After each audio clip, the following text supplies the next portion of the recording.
everyone. Welcome to another exciting time traveling space pirate edition of Words, Images, and Worlds. Delighted on this episode to be talking with author, editor, friend of authors everywhere, R. Kyle Hanna. May I call you Kyle? R. Please. Kyle? Yeah. Okay. Yeah. Although we're going to be talking about pirates, there's no reason to go "arr" all the Oh, time. nice, nice. Kyle is fine. Sounds great. Sounds great. Is that why you have the R in your name? Is that? No, I just when I first started writing, I wanted to just do something a little different.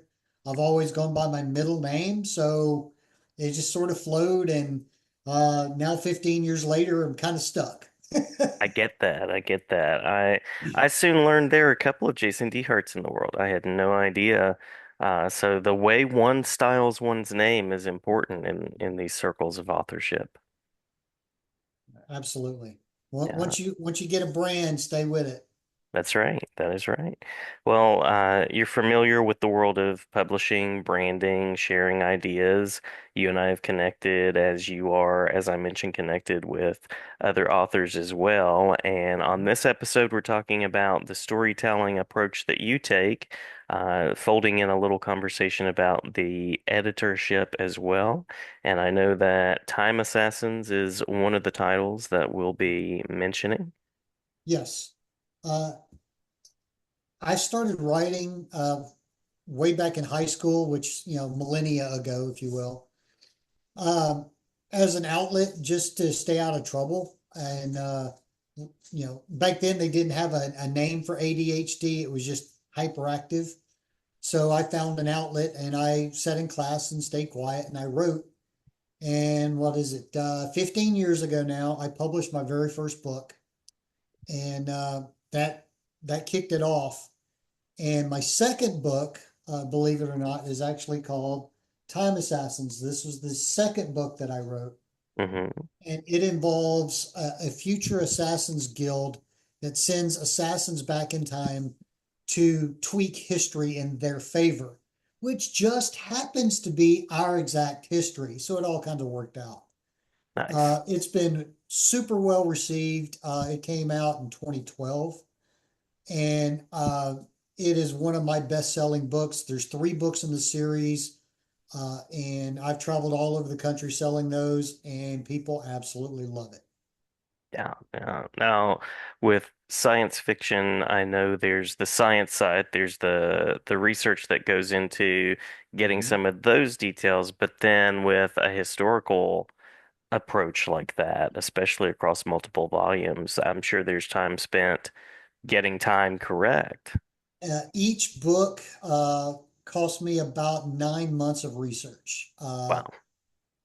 It just nothing but research, and I I did it in a way so that when you read the book, when you talk about the clothing, the architecture, dialects in some instances, it's all accurate.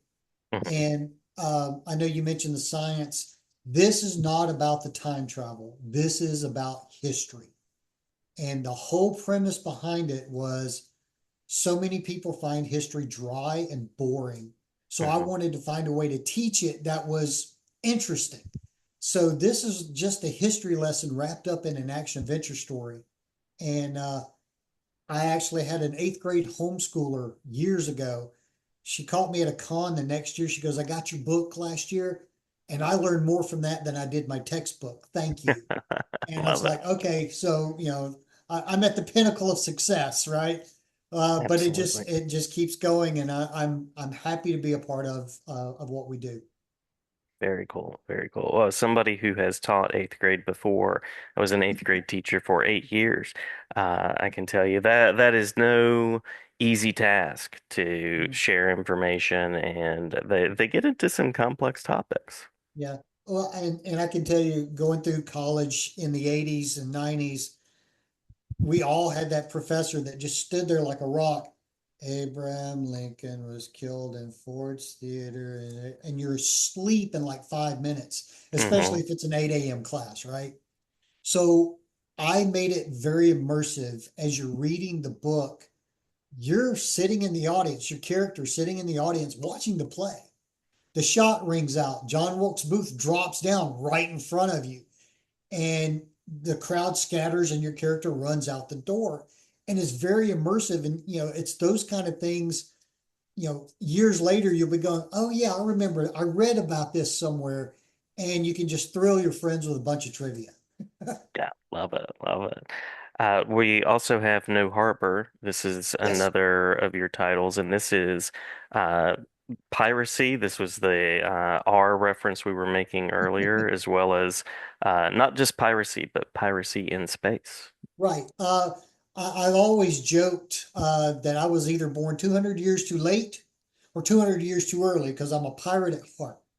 So I did a little research on pirate lore Mhm. and even mentioned some of it in the book.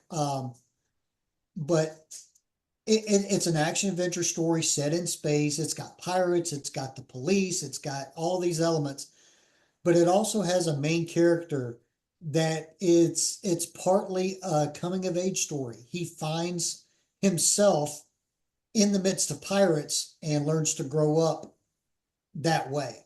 So you got a lot of different dynamics. There's a lot of loss and how to deal with grief in the story. But in the end, it's a pirate story, action adventure, and uh, people have loved that one too. Yeah, I'm hearing the consistent thread of action adventure. Was this something that was part of your reading life growing up? Yes, absolutely. I grew up on, believe it or not, Matt Bolan and the anti-terrorism books. That was my big Hmm. thing. And then I joined the military. I spent 30 years in the Army. So you can imagine where my action adventure background comes from. You add in, stir in a little bit of an overactive imagination, and there is no telling where you're going to end up. Yeah, yeah, very cool, very cool. Well, it sounds like you have life experiences. It sounds like you expand into research. Tell us about Harvest Day, which is a third title that I know you have. Yep. Harvest Day is it's a dystopian after the aliens invade, and that particular storyline I spent about 5 years on and off. I wanted to do certain elements, and 2018, 2019, everything finally coalesced, and it was very well received and won the 2020 Imagine Award for Best Sci-Fi Novel. So, like I Congratulations. said, very well received. I got a little trophy out of the deal, and it's very nice. But like I said, it is a dystopian after the aliens invade. My wife said it's Hunger Games meets Buck Rogers. So Nice, nice. so you've got a whole bunch of different elements. My editor at the time, she handed it back to me and she goes, "I love the love triangle you put in there." And I went, "What love triangle?" And then she told me what she had read and how she read into it. And I was like, cool. There's always something that you don't necessarily mean to put into the book that other people will glean off of it. And it Mhm. just makes it that much more special for them, which makes it more special for the author. So, you know, whatever you read into the book, enjoy it. Yeah, yeah. Now, I imagine that also informs your perspective, your approach as an editor, a person who reaches out to authors and connects with authors. How is it sort of playing both sides of that part of all of this? Well, being an editor, I am the editor in chief for Jumpmaster Press, which I co-own the company, and we can talk more about the company here in a few minutes. But I hired an editor for Time Assassins, my second book, and she taught me how to edit. She was nice about it, but she was brutal, and that's what you have to be as an editor. If you have a good editing experience, it may not be the right editor for you because they have to find those things. They have to be brutal, and it helps you grow as a writer. Hmm. Um, Hmm. the more things that she pointed out to me, I was, writing in passive voice. I was telling, not showing. I did this, I did that. And by the third book in the Time Assassin series, I was consciously, as I was writing, avoiding all of those things she had told me to avoid. And it made her job so much easier, going down the line. And I do that with my own writing now. One of the big things that we harp on is, don't write in passive voice, write in active voice, which means you don't say John was walking, John walked. It's very active. Hmm. And so I have to force myself to write the word was. It's such a unique thing in the back of my mind. I'm like, and she was tall. No, how else can I say she was tall? And it's just a whole writing thing after that. But it's helped me become a better writer, and I hope for the authors that I edit their books, I hope it helps them learn the craft and makes them a better author as well. Yeah, yeah. That grammatical details, right? The looking for those words, Well, active and passive voices. I always tell students, look for the was, look for the bot. exactly. Yeah. And as a writer, I know exactly what I'm trying to say.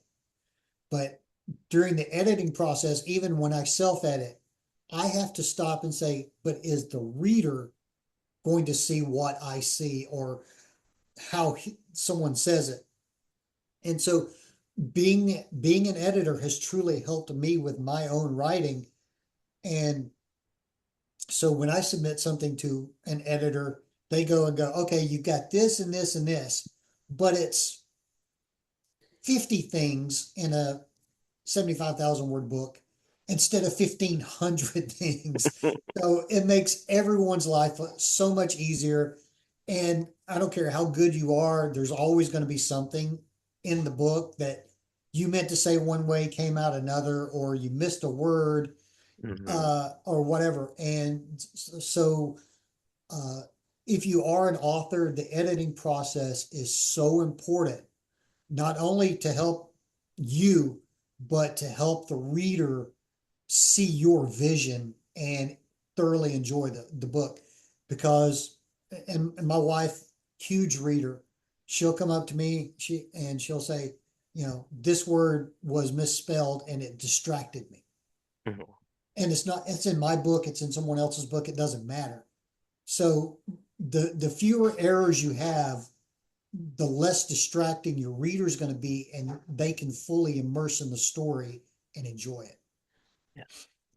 Now you mentioned 75,000 words there. Anything in particular, any creative refreshing that you do to find all those words and then rework all those words? Well, you can do global searches. I encourage all of my authors, as I'm going through their books. One of the first things I say is do a global search on was and were, and Hmm. then read that sentence aloud. Determine if it's passive voice or state of being. She was tall. That's fine. But John was reading and then he was going to sleep. You know, and you see that a lot. But so doing some global searches, that helps a lot. Uh, and I do it all the time on my own writing, especially if it's a sequel. And I go back and pull up the previous manuscript and I'll search for a certain scene and go, oh, yeah, his eyes were blue and he was wearing this tan sweater, blah, blah, blah. And, incorporate the same kind of style in the sequel. That way it's all, mostly consistent. Yeah. Yeah. So global searches help, keywords, and as you write more, you'll determine on your own which keywords. Um, I've had several editors tell me I use the word smile a lot. He smiled. She smiled back. They smiled together, blah, blah, blah. So I do global searches on smiled, grinned, all these little variations, and it helps me find them, tweak them so that it's not super repetitive. Yeah. Yeah. Very smart in all of the diligent work. Yeah, it is a business. If you're going to be a writer, yes, writing is fun. Coming up with planets and characters and silly situations, it's all fun. But in the back of your mind, you have to keep thinking, this is a business. If I'm going to sell this book, I've got to do A, B, C, D, and E. I can't just write it and go, here you are, world. You're welcome. Give me my Right. money. It does not work that way. Yeah. Yeah. You've written about military and your background there. You've written science fiction, dystopia. Any particular type of story that you'd like to try your hand at? Um, no, because I've tried so much. My mainstay is military sci-fi action adventure. Uh, Hmm. I have 15 total books plus numerous short stories. But I also have a fantasy novel. I've got plans for several more fantasy novels. Um, I've got a horror novel. I'm writing right now a detective story. The only thing I haven't done is a full-fledged murder mystery, Hmm. and that's not my genre.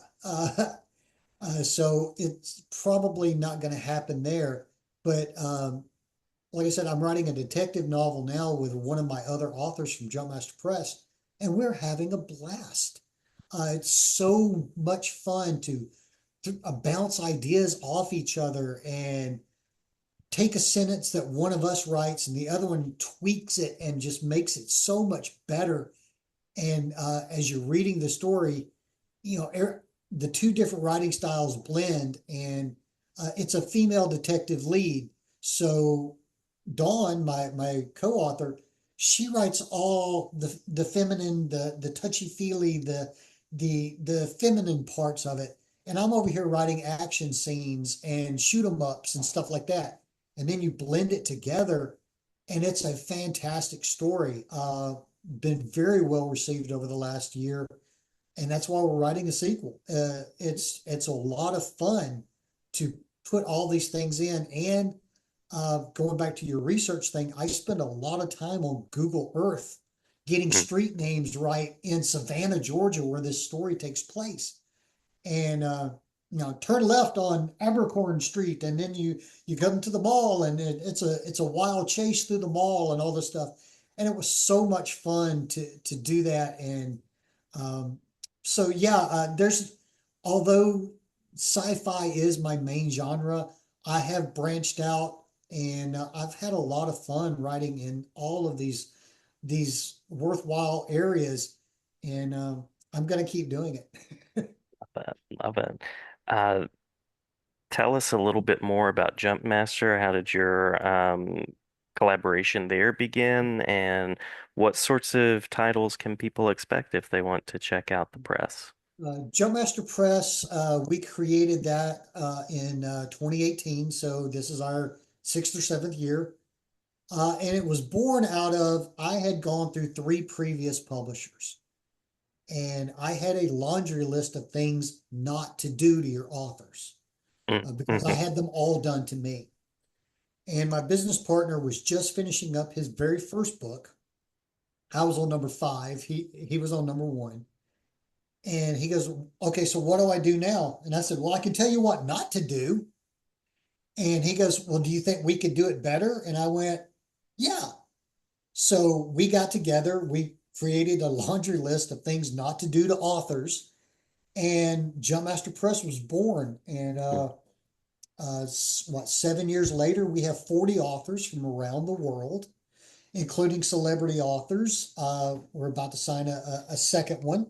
Um, I've got a couple of authors in the UK, one in South America, all over the country.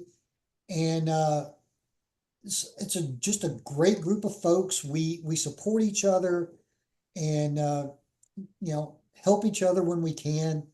We get together at conventions and sell each other's books. It's a good feeling to be able to look at someone and go, I remember you when you had one book on the table, now you got five, and Yeah. you're doing so well, and I'm just thrilled to be a part of your success.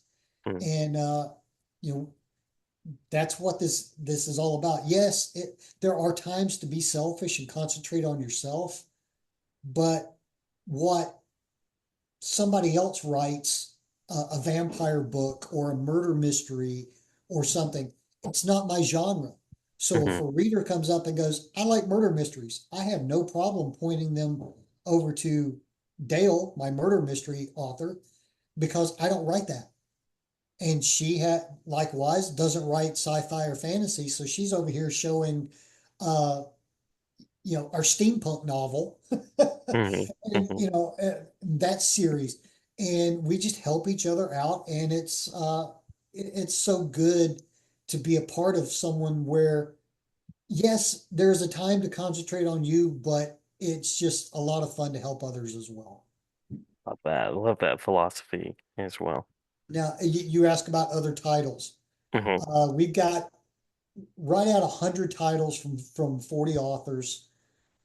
We have horror, murder mysteries, Resort to Murder by Dale Kesterson. Fantastic stuff. If you like the classic kind of whodunit set in the 1950s.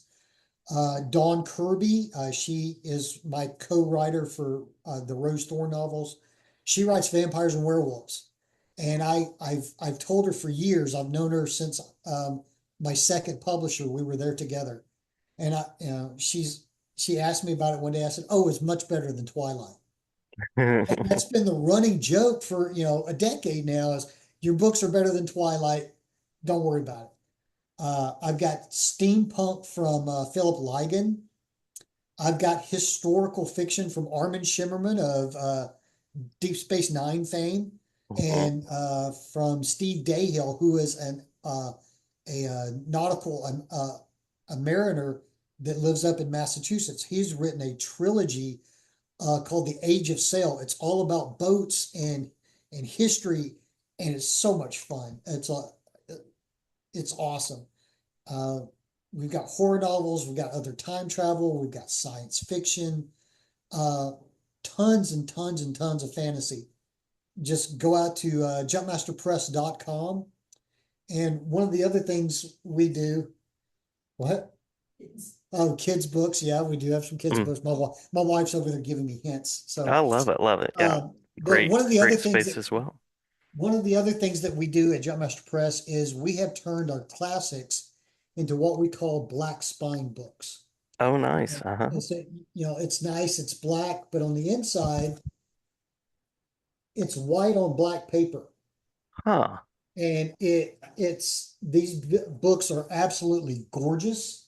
We sell a ton of them at conventions and off our website. And we're releasing a new one each month, all year long. Uh, Dracula, Frankenstein, Edgar Allan Poe, H.P. Lovecraft, War of the Worlds, Great Gatsby, Jane Eyre. The list goes on and on and on.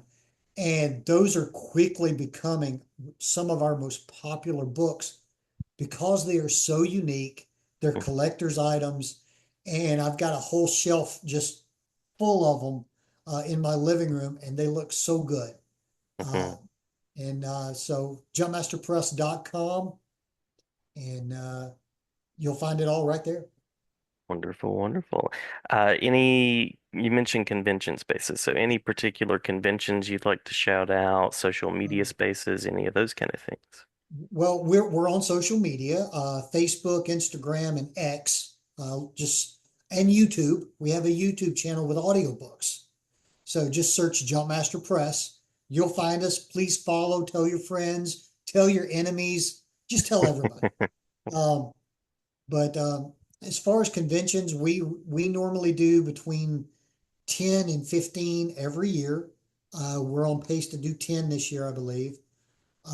We do Huntsville Pop Culture Expo just about every year. We're going back to Fanboy Knoxville this year. Uh, we're always in Chattanooga for some reason. It seems like Chattanooga has a con every other weekend. Uh, So we're up there a couple of times.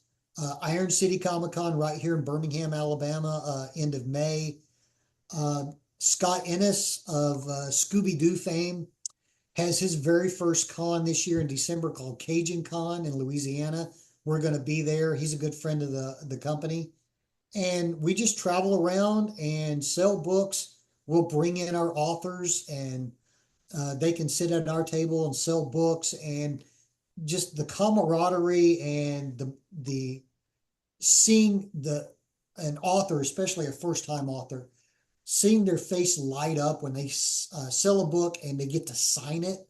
Mhm. That makes it worthwhile from an editor and a co-owner perspective, is watching how happy they are signing books. And then of course I get to sign my own, which motivates me to write more. And it's Mhm. just it's a snowball, and it's wonderful.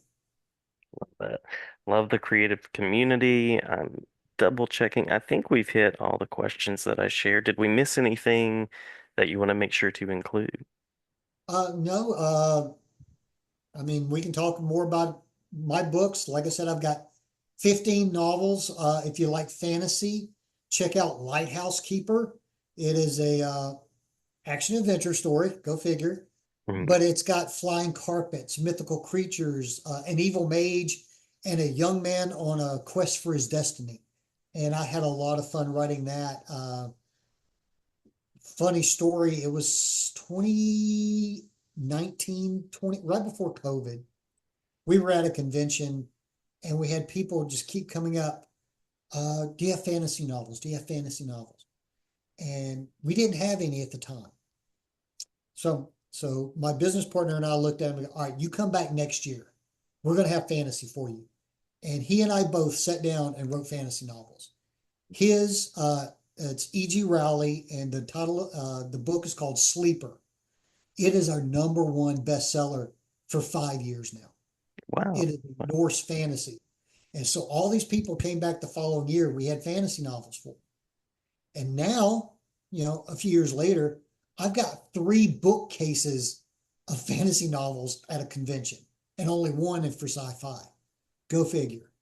So that's how much we've grown and expanded our genres, and our authors are the cream of the crop. They eat are from our novices to our 10 book veterans. uh, we we pick some of the absolute best, and then we work with them to make it better. And when you pick up one of our books, you can be assured it's a high quality book, well written. Yes, there's going to be a few little things here and there, but it's not going to be on every page. It's going to be well edited, and that just enhances the reader's experience.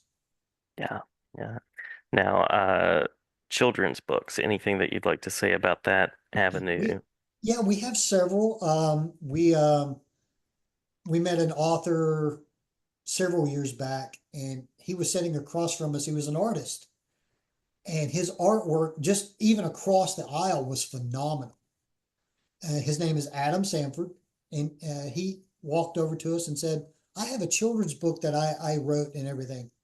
And he held up this book, and Gene, my business partner, goes, "We're signing it," just on the spot right there. It was so beautifully done. The story is amazing.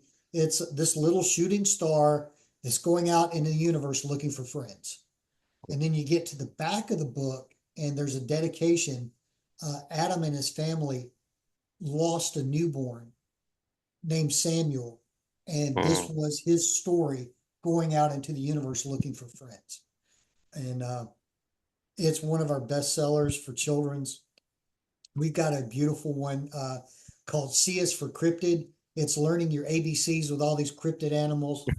It is awesome. I just bought one of all of them for my grandkids. So pretty soon I'll be sitting around reading all these books to them, and I cannot wait for that.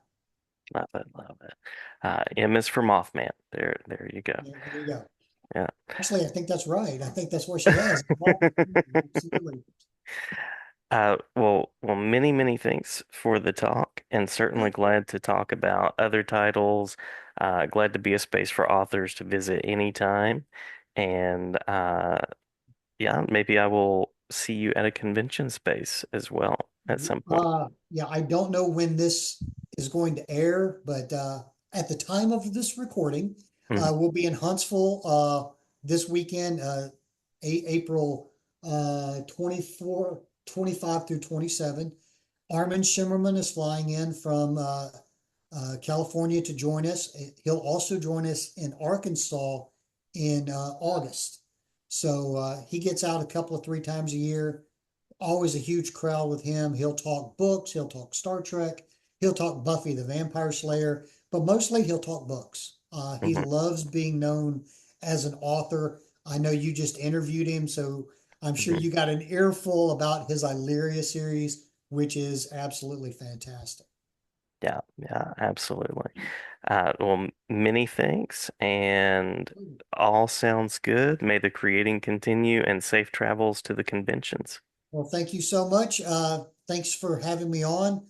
Again, if anybody wants to follow us, it's just search Jumpmaster Press, Facebook, Instagram, X, and YouTube. And if you want to see all of our books, excuse me, simply go out to jumpmasterpress.com. It's all right there.